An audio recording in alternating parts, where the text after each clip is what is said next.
नारायणं नमस्कृत्य नरं चैव नरोत्तमं देवीं सरस्वतीं व्यासं ततो जयमुदीरयेत्।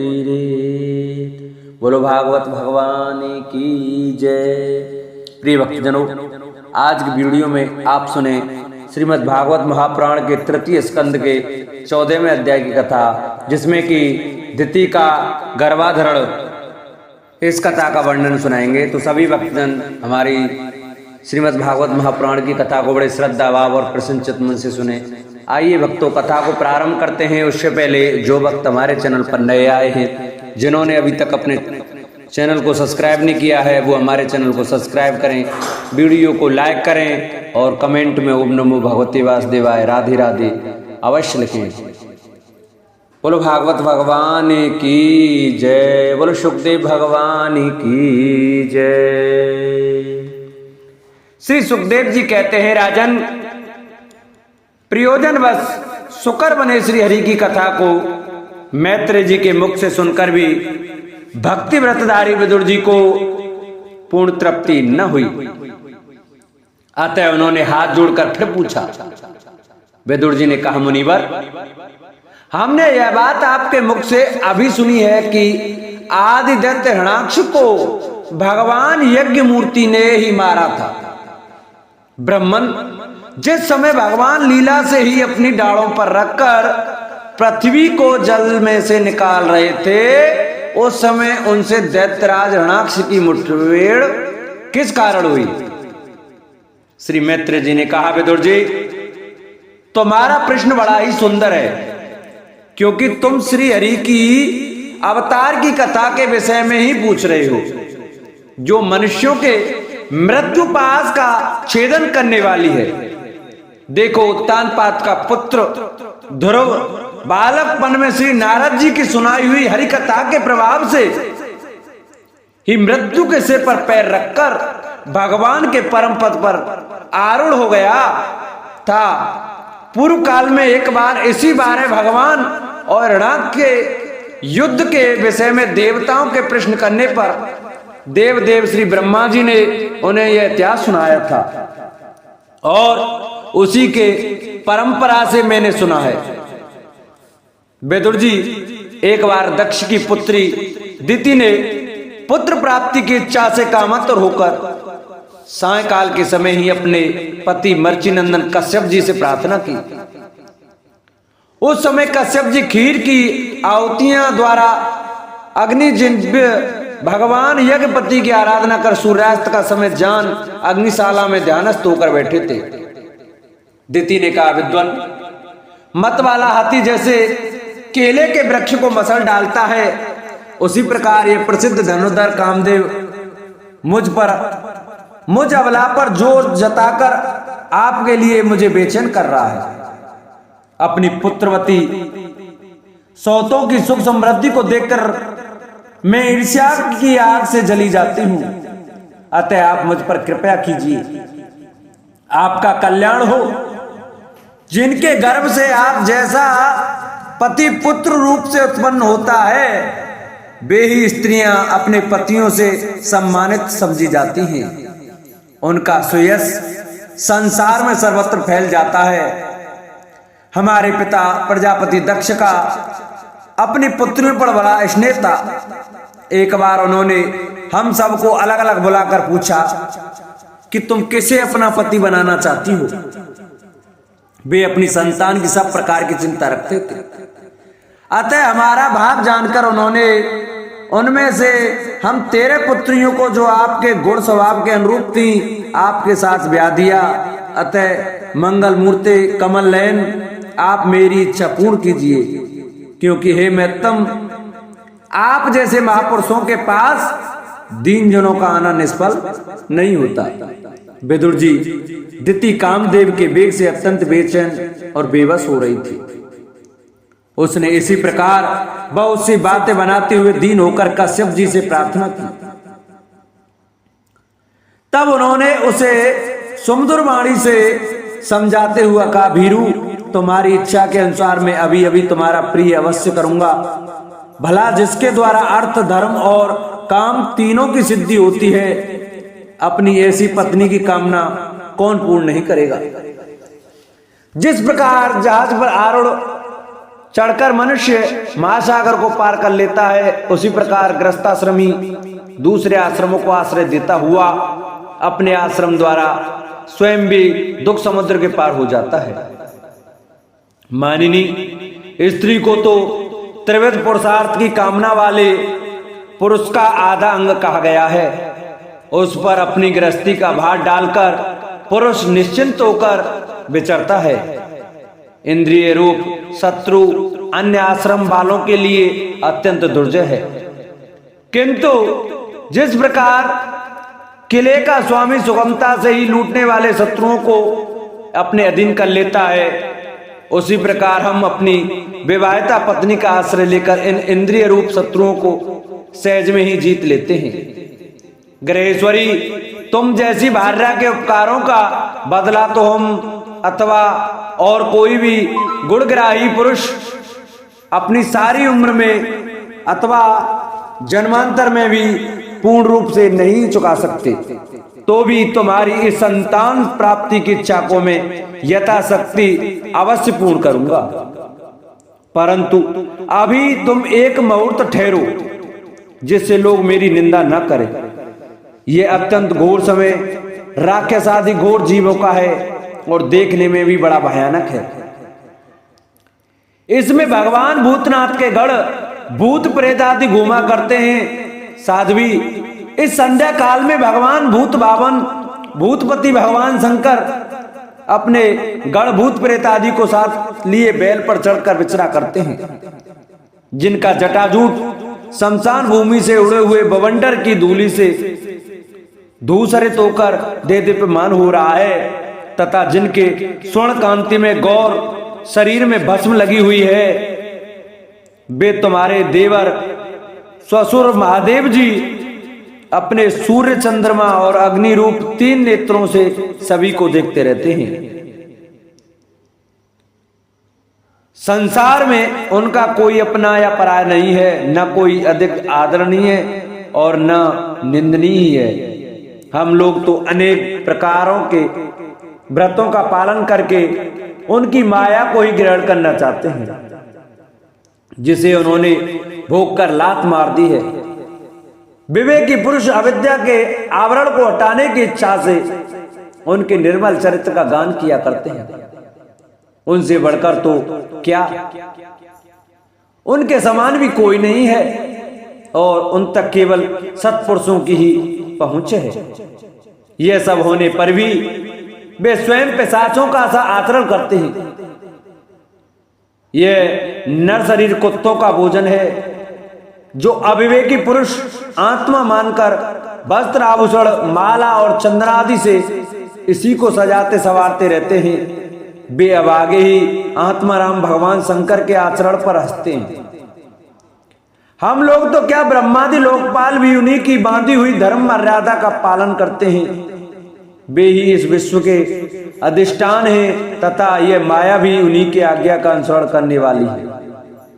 ऐसे होकर भी वे प्रेतों का सा आचरण करते हैं। अहो, उन जगत व्यापक प्रभु की यह अद्भुत लीला कुछ समझ में नहीं आती। मैत्रेय जी कहते हैं, पति के इस प्रकार समझाने पर भी कामोत्तर ने वैश्या के समान निर्लज्ज होकर ब्रह्मर्षि कश्यप जी का वस्त्र पकड़ लिया। तब कश्यप जी ने उस निंदित कर्म में अपनी भार्या का बहुत आग्रह देख देव को नमस्कार किया और एकांत में उसके साथ समागम किया। फिर जल में स्नान कर प्राण और वाणी का संयम करके विशुद्ध ज्योतिर्मय सनातन ब्रह्म का ध्यान करते हुए उसी का जप करने लगे। विदुर जी, दिति को भी उस निंदित कर्म के कारण बड़ी लज्जा आई और वह ब्रह्मर्षि के पास जा सिर नीचा करके इस प्रकार कहने लगी। दिति बोली, ब्राह्मण, भगवान रुद्र भूतों के स्वामी हैं। मैंने उनका अपराध किया है, किंतु वे भूत श्रेष्ठ मेरे इस गर्भ को नष्ट न करें। मैं वक्तवांछा कल्पतरु उग्र एवं रुद्रूप महादेव को नमस्कार करती हूँ। वे सत्पुरुषों के लिए कल्याणकारी एवं दंड देने के भाव से रहे थे। किंतु दुष्टों के लिए क्रोध मूर्ति दंड पाणी है। हम स्त्रियों पर तो व्याध भी दया करते हैं, फिर वे सतीपति तो मेरे बहनोई और परम कृपालु हैं, अतः वे मुझ पर प्रसन्न हो। श्री मैत्रेय जी ने कहा, विदुर जी, प्रजापति कश्यप ने सायकालीन संध्या वंदनादि कर्म से निवृत्त होने पर देखा कि दिति थर-थर कांपती हुई अपनी संतान की लौकिक और पारलौकिक उन्नति के लिए प्रार्थना कर रही है। तब उन्होंने उससे कहा, कश्यप जी ने कहा, तुम्हारा चित्त काम वासना से मलिन था, वह समय भी ठीक नहीं था और तुमने मेरी बात भी नहीं मानी तथा देवताओं की भी अवहेलना की। अमंगलमय चंडी, तुम्हारी कोख से दो बड़े ही अमंगलमय और अधम पुत्र उत्पन्न होंगे। वे बार बार संपूर्ण लोक और लोकपालों को अपने अत्याचारों से रुलाएंगे। जब उनके हाथ से बहुत से निरपराध और दीन प्राणी मारे जाने लगेंगे, स्त्रियों पर अत्याचार होने लगेंगे और महात्माओं को क्षुब्ध किया जाने लगेगा, उस समय संपूर्ण लोकों की रक्षा करने वाले श्री जगदीश्वर कुपित होकर अवतार लेंगे और इंद्र जैसे पर्वतों का दमन करता है, उसी प्रकार उनका वध करेंगे। दिति ने कहा, प्रभु, यही मैं भी चाहती हूं कि यदि मेरे पुत्रों का वध हो तो वह साक्षात भगवान चक्रपाणि के हाथ से ही हो, कुपित ब्राह्मणों के शापादि से न हो। जो जीव ब्राह्मणों के शाप से दग्ध अथवा प्राणियों को भय देने वाला होता है, वह किसी भी योनि में जाए उस पर नार की जीव भी दया नहीं करते। कश्यप जी ने कहा, देवी, तुमने अपने किए पर शोक और पश्चाताप प्रकट किया है, तुम्हें शीघ्र ही उचित अनुचित का विचार भी हो गया तथा भगवान विष्णु, शिव और मेरे प्रति भी तुम्हारा बहुत आदर जान पड़ता है। इसलिए तुम्हारे एक पुत्र के 4 पुत्रों में से एक ऐसा होगा जिसका सत्पुरुष भी मान करेंगे और जिसके पवित्र यश को भक्तजन भगवान के गुणों के साथ गाएंगे।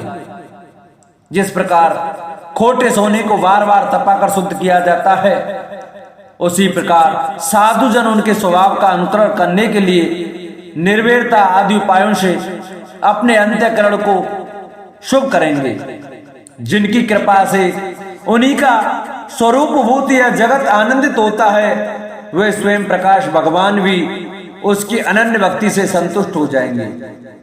दिति, वह बालक बड़ा ही भगवत भक्त, उदार हृदय, प्रभावशाली और महान पुरुष का भी पूज्य होगा तथा प्रौढ़ भक्ति भाव से विशुद्ध और भगवान्वित हुए अंतःकरण में श्री भगवान को स्थापित करके देहाभिमान को त्याग देगा।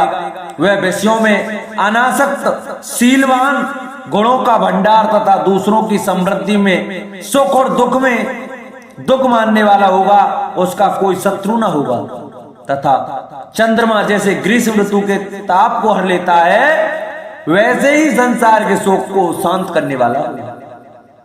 जो इस संसार के बाहर भीतर सब ओर विराजमान है, अपने भक्तों के इच्छानुसार समय समय पर मंगल विग्रह प्रकट करते हैं और लक्ष्मी रूप लावण्य मूर्ति ललना की भी शोभा बढ़ाने वाले हैं तथा जिनका मुखमंडल झिलमिलाते हुए कुंडलों से सुशोभित है, उन परम पवित्र कमल नयन श्री हरि का तुम्हारे पौत्र को प्रत्यक्ष दर्शन हुआ। श्री मैत्रेय जी कहते हैं, विदुर जी, दिति ने जब सुना कि मेरा पौत्र भगवान का भक्त होगा, तब उसे बड़ा आनंद हुआ तथा यह जानकर कि मेरे पुत्र साक्षात श्री हरि के हाथ से मारे जाएंगे, उसे और भी अधिक उत्साह हुआ। बोलो भागवत भगवान की जय। 14वां अध्याय पूर्ण हुआ। 15वां अध्याय जय विजय को सनकादि का शाप। श्री मैत्रेय जी ने कहा, विदुर जी, दिति को अपने पुत्रों से देवताओं को कष्ट पहुंचाने की आशंका थी, इसलिए उसने दूसरों के तेज का नाश करने वाले उस कश्यप जी के तेज वीर को 100 वर्षों तक अपने उदर में रखा। उस गर्भस्थ तेज से ही लोकों में सूर्य आदि का प्रकाश क्षीण होने लगा तथा इंद्रादि लोकपाल भी तेजहीन हो गए। तब उन्होंने ब्रह्मा जी के पास जाकर कहा, कि सब दिशाओं में अंधकार के कारण बड़ी अव्यवस्था हो रही है। देवताओं ने कहा, भगवान, काल आपकी ज्ञान शक्ति को कुंठित नहीं कर सकता, इसलिए आपसे कोई बात छिपी नहीं है। आप इस अंधकार के विषय में भी जानते ही होंगे। हम तो इससे बड़े ही भयभीत हो रहे हैं। देवाधिदेव आप जगत के रचयिता और समस्त लोकपालों के मुकुटमणि हैं। आप छोटे बड़े सभी जीवों का भाव जानते हैं। देव, आप विज्ञान बल संपन्न हैं। आपने माया से ही यह चतुर्मुख रूप और रजोगुण स्वीकार किया है। आपकी उत्पत्ति के वास्तविक कारण को कोई नहीं जान सकता। हम आपको नमस्कार करते हैं।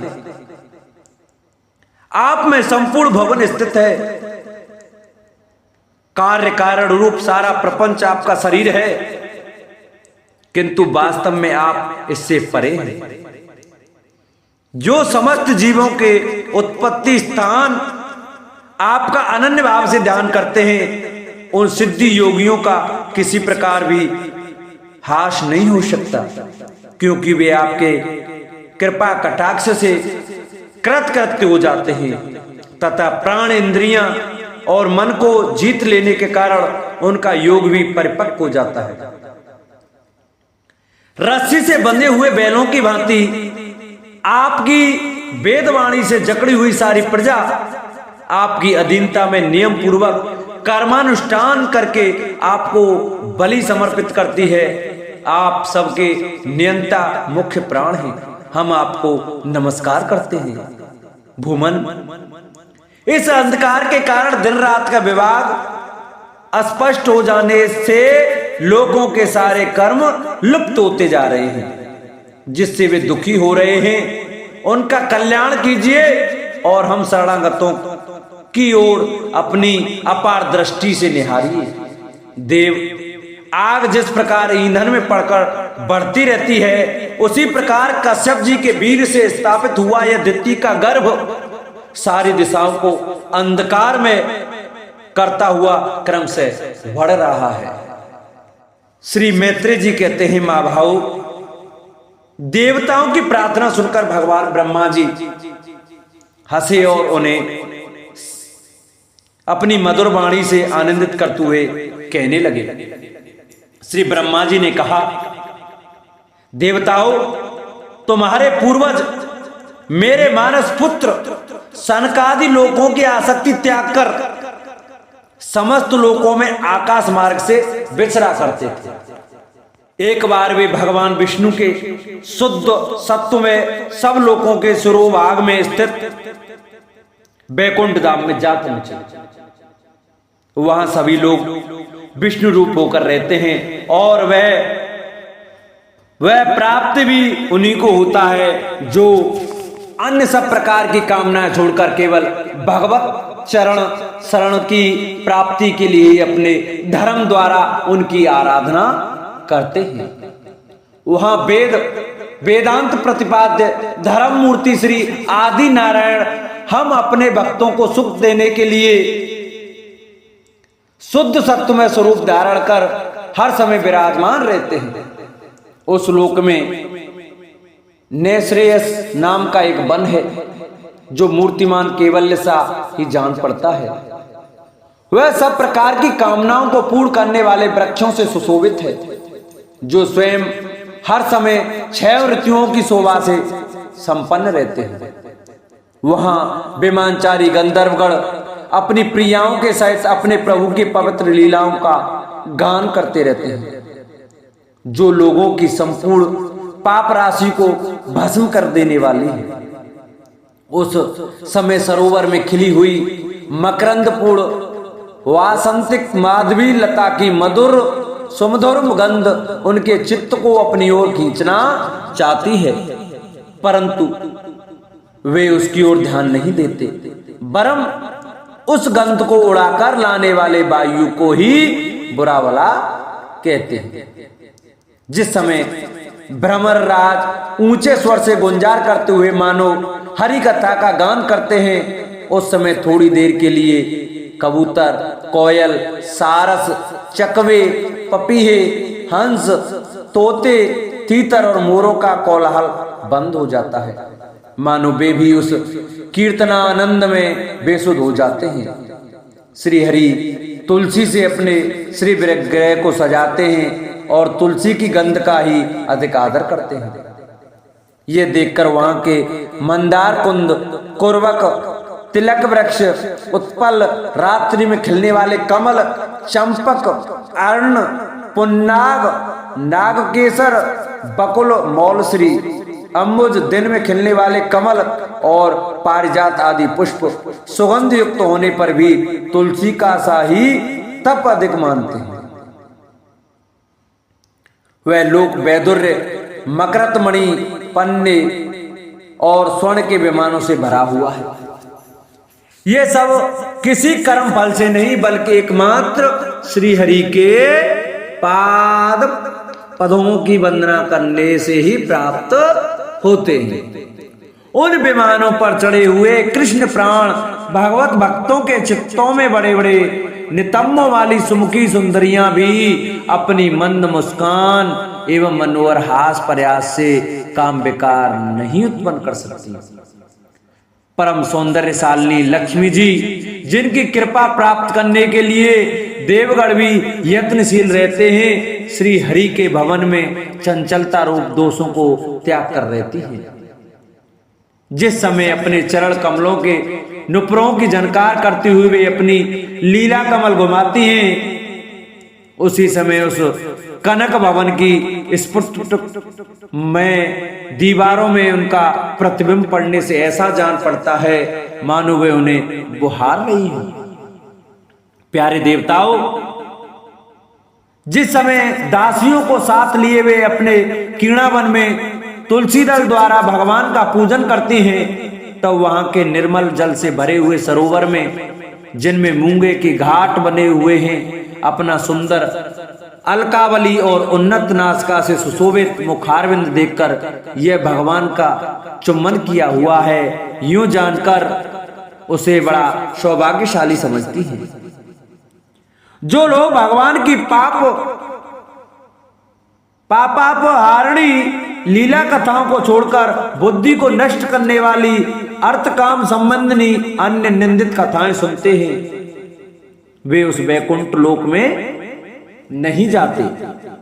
हाय, जब वे अभागे लोग इस सारी इन बातों को सुनते हैं, तब ये उनके पुण्यों को नष्ट कर उन्हें आश्रयहीन घोर नरकों में डाल देती है।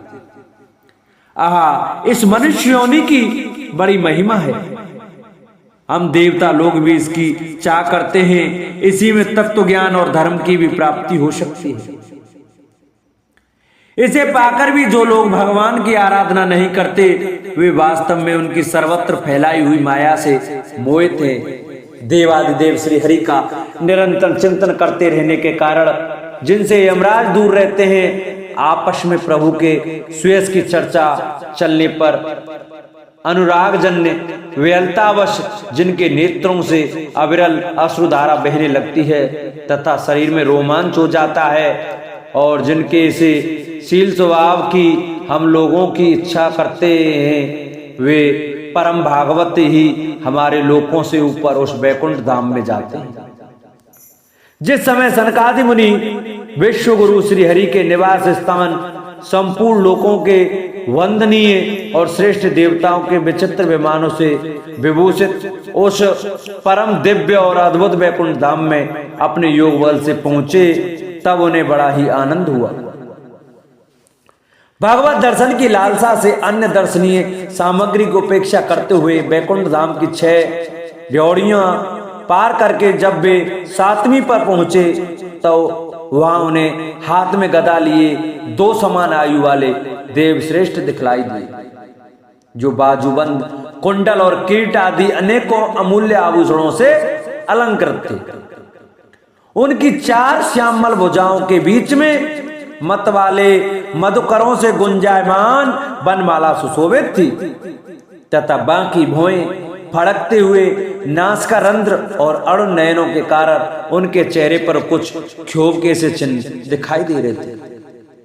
उनके इस प्रकार देखते रहने पर भी वे मुनिगण उनसे बिना कुछ पूछताछ किए जैसे स्वर्ण और वज्र में किवाड़ों से युक्त पिछली 6 ड्योढ़ियों लांग कर आए थे, उसी प्रकार उनके द्वार में घुस गए। उनकी दृष्टि तो सर्वत्र समान थी और वे निशंक होकर सर्वत्र बिना किसी रोक टोक के विचरते थे। वे चारों कुमार पूर्ण तत्वज्ञ थे तथा ब्रह्मा की सृष्टि में आयु में सबसे बड़े होने पर भी देखने में 5 वर्ष के बालकों के से जान पड़ते थे और दिगंबर वृत्ति से नंग धड़ंग रहते थे। उन्हें इस प्रकार निसंकोच रूप से भीतर जाते देख उन द्वारपालों ने भगवान के शील स्वभाव के विपरीत सनकादि के तेज की हंसी उड़ाते हुए उन्हें बेतड़ाकर रोक दिया। यद्यपि वे ऐसे दुर्व्यवहार के योग्य नहीं थे। जब उन द्वारपालों ने बैकुंठवासी देवताओं के सामने पूजा के सर्वश्रेष्ठ पात्र उन कुमारों को इस प्रकार रोका, तब वे अपने प्रियतम प्रभु के दर्शनों में विघ्न पड़ने के कारण उनके नेत्र से ऐसा कुछ क्रोध से लाल हो उठे और वे इस प्रकार कहने लगे। मुनियों ने कहा, रे द्वारपालो, जो लोग भगवान की महती सेवा के प्रभाव से इस लोक को प्राप्त होकर यहाँ निवास करते हैं, वे तो भगवान के समान ही समदर्शी होते हैं। तुम दोनों भी उन्हीं में से हो, किंतु तुम्हारे स्वभाव में यह विषमता क्यों है? भगवान तो परम शांत स्वभाव हैं, उनका किसी से विरोध भी नहीं है। फिर यहाँ ऐसा कौन है जिस पर शंका की जा सके? तुम स्वयं कपटी हो, इसी से अपने ही समान दूसरों पर शंका करते हो।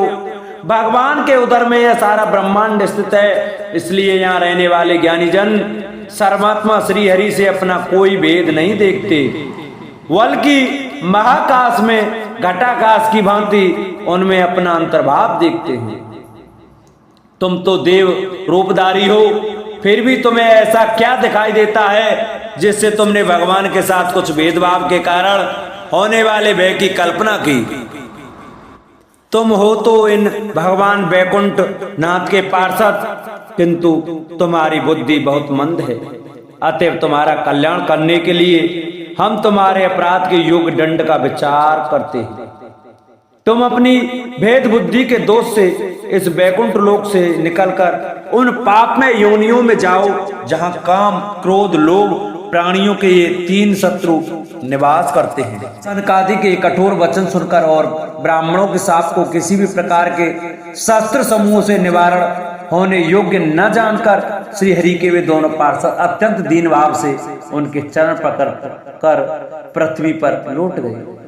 वे जानते थे कि उनके स्वामी श्री हरि भी ब्राह्मणों से बहुत डरते हैं। फिर उन्होंने अत्यंत आतुर होकर कहा, भगवान, हम अवश्य अपराधी हैं, अतः आपने हमें जो दंड दिया है वह उचित ही है और वह हमें मिलना ही चाहिए। हमने भगवान का अभिप्राय न समझकर उनकी आज्ञा का उल्लंघन किया है, इससे हमें जो पाप लगा है वह आपके दिए हुए दंड से सर्वथा धुल जाएगा। किंतु हमारी इस दुर्दशा का विचार करके यदि करुणावश आपको थोड़ा सा भी अंताप हो तो ऐसी कृपा कीजिए कि जिससे उन अधमाधम योनियों में जाने पर भी हमें भगवत स्मृति को नष्ट करने वाला मोना प्राप्त हो। इधर जब साधुजनों के हृदय जन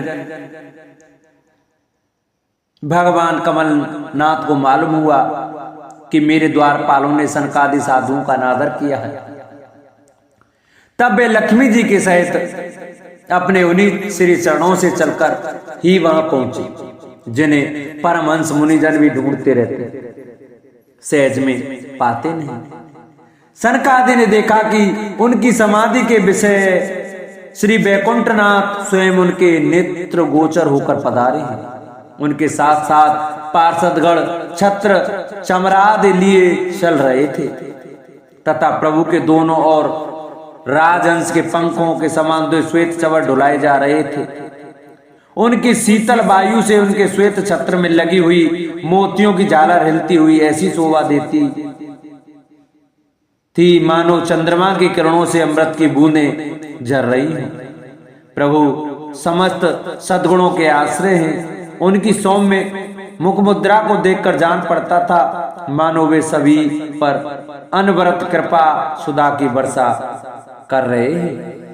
अपनी स्नेहमयी चितवन से वे भक्तों का हृदय स्पर्श कर रहे थे तथा उनके सुविशाल श्याम वक्षस्थल पर स्वर्ण रेखा के रूप में जो साक्षात लक्ष्मी विराजमान थी, उनसे मानो वे समस्त दिव्य लोकों के चूड़ामणि बैकुंठ धाम को सुशोभित कर रहे थे। उनके पीतांबर मंडित विशाल नितंबों पर झिलमिलाती हुई करंदनी और गले में भ्रमरों से मुखरित बनमाला विराज रही थी तथा वे कलाइयों से सुंदर कंगन पहने अपना एक हाथ गरुड़ जी के कंधे पर रख दूसरे से कमल का पुष्प घुमा रहे थे। उनके अमोल कपोल बिजली की प्रवाह को भी लजाने वाले मकराकृति कुंडलों की शोभा बढ़ा रहे थे।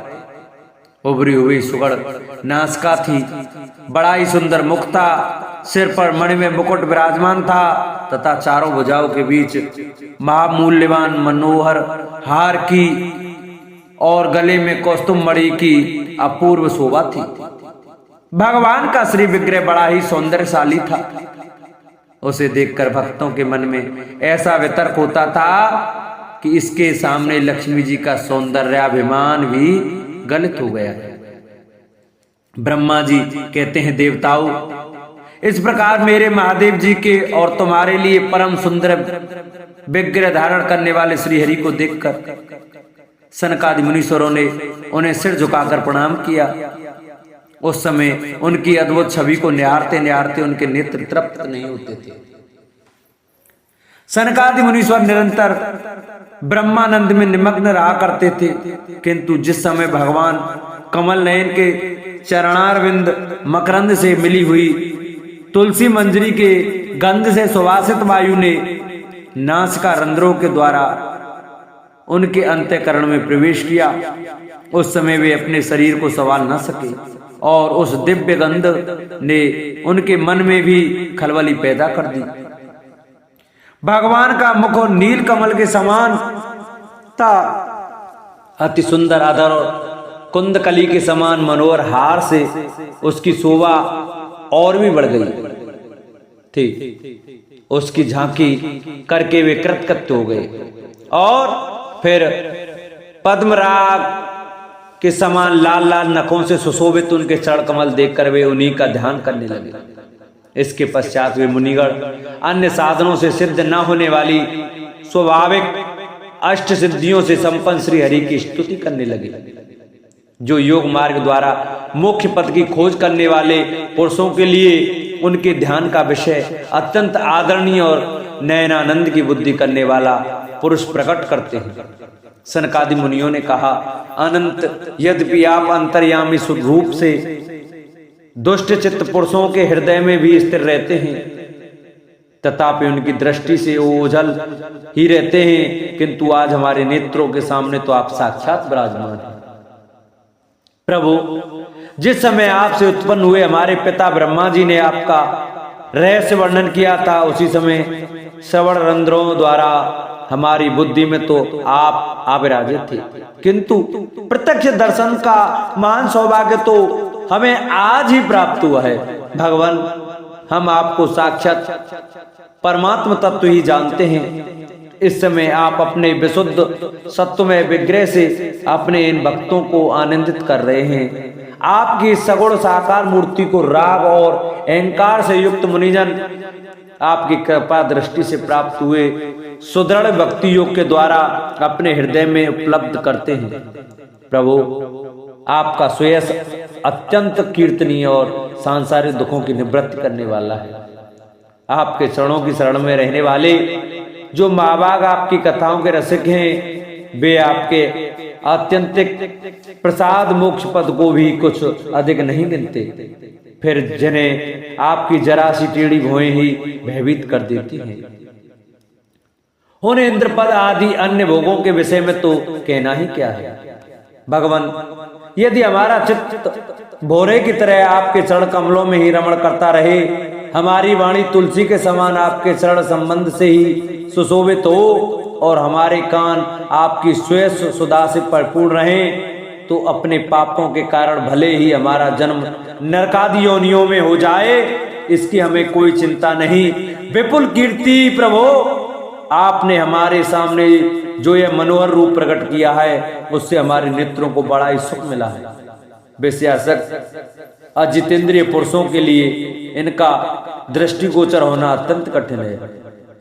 आप साक्षात भगवान हैं और इस प्रकार स्पष्टतया हमारे नेत्रों के सामने प्रकट हुए हैं। हम आपको प्रणाम करते हैं।